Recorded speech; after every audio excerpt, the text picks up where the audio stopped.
So a few weeks ago, I was in Detroit at Rapid TCT checking out all the newest things related to 3D printing. And in today's video, I wanted to give you the 5 coolest things that I saw while I was there on this trip. But before doing that, here's a quick recap of some of the things that I saw while I was at the show. First up, we have Creality that was showing off their new Howlett resin 3D printer that has a really unique feature where it lifts up the vat up to the build plate for printing versus the traditional way with resin 3D printing, which is lowering the build plate down into the vat. This is a really cool feature that I've honestly never seen with any resin 3D printer, and I'm hoping I can get hands on with this very soon. They also were showing off their new K2 printers, which is the update to the K1 lineup of their 3D printers. Elegoo was obviously there showcasing their new $300 Elegoo Centauri 3D printer, but unfortunately there was no multicolor system on display. I even searched high and low within their booth to see if I could find one.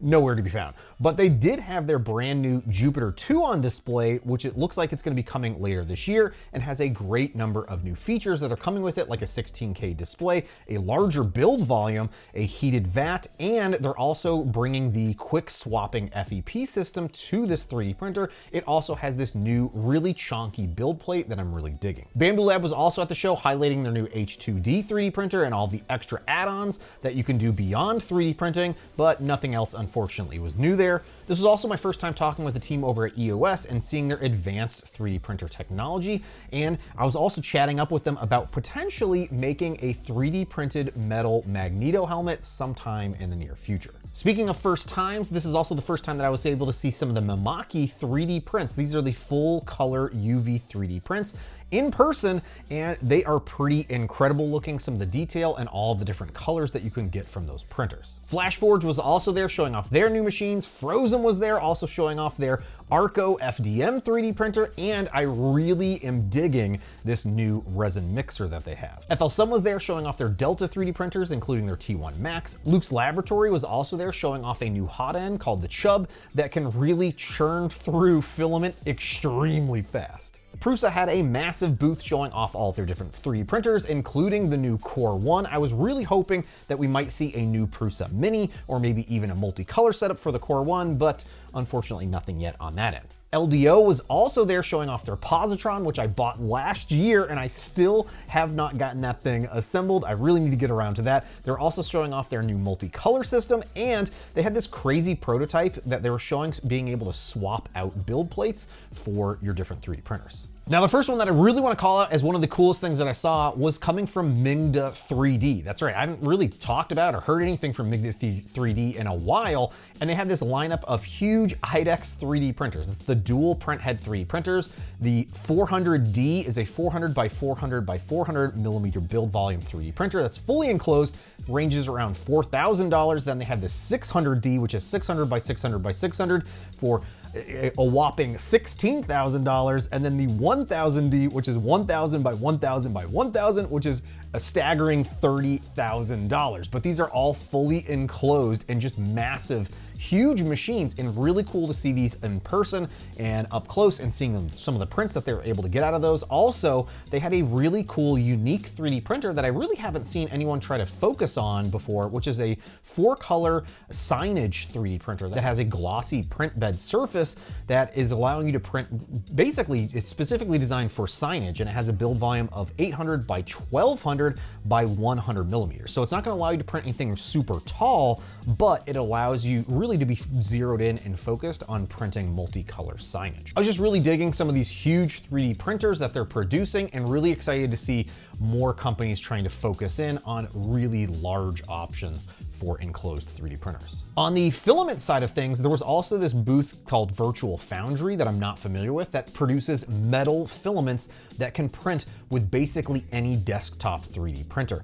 Now, the pricing is a little bit expensive as expected for some of these metal filaments, ranging from $100 to $400, and they come on these really large rolls because of just how stiff the material is. You can't have it be as sharply curved as some of the other typical spools that you're working with, but it allows you to print with these basically with any hardened steel nozzle on any 3D printer, and then you can print and buff and polish these to get a really awesome surface finish, and there are tons of different filament options and different metal materials. This was just a really cool thing to see in person. Again, something unique that I've never really seen before. I've seen metal filaments, but nothing quite in detail and in depth as the folks here at Virtual Foundry.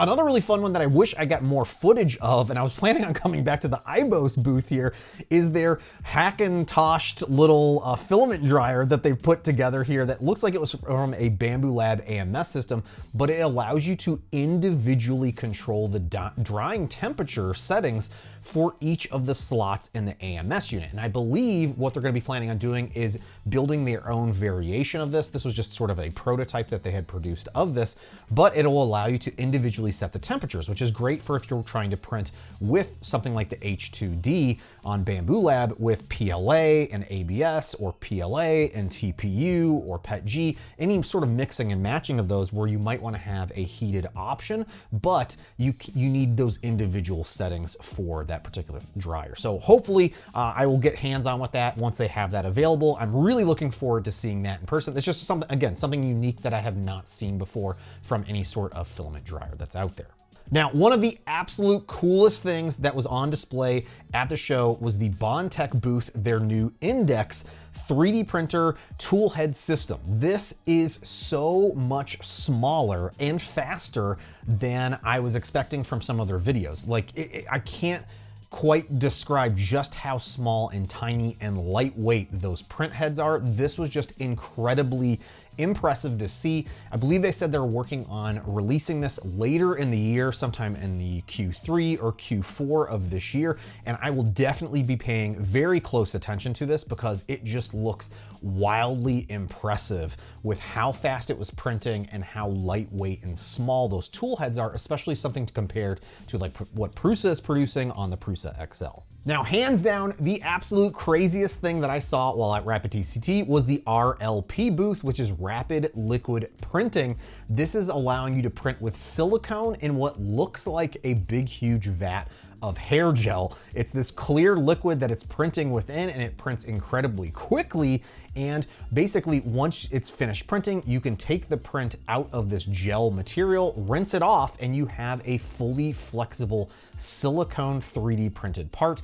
They had so many different models on display that you could touch and handle, and they even were giving out these little giveaways that you could then bring home and play around with. It's just a wild technology, and I wouldn't be surprised in the next 5 years if we start seeing some of these other brands that are out there trying to mimic some of this technology and see how this can be incorporated into some of the other 3D printing processes that are out there. Again, something really wild. This is probably never going to be seen by a lot of anybody on the consumer side of things, just some really cool technology that was on display here within this booth. But that was everything that I saw over at Rapid TCT. I was only there for a day, saw some really great things, met some really awesome folks that were there, and it was really fun to just hang out and get to see everybody and see what's coming new with 3D printers. You can guarantee that as soon as I get my hands on some of this stuff here that I've shown in the video, I'll be making some further in-depth videos on it. But I just want to say thanks so much for watching. Hopefully you enjoyed, and I will see y'all next time.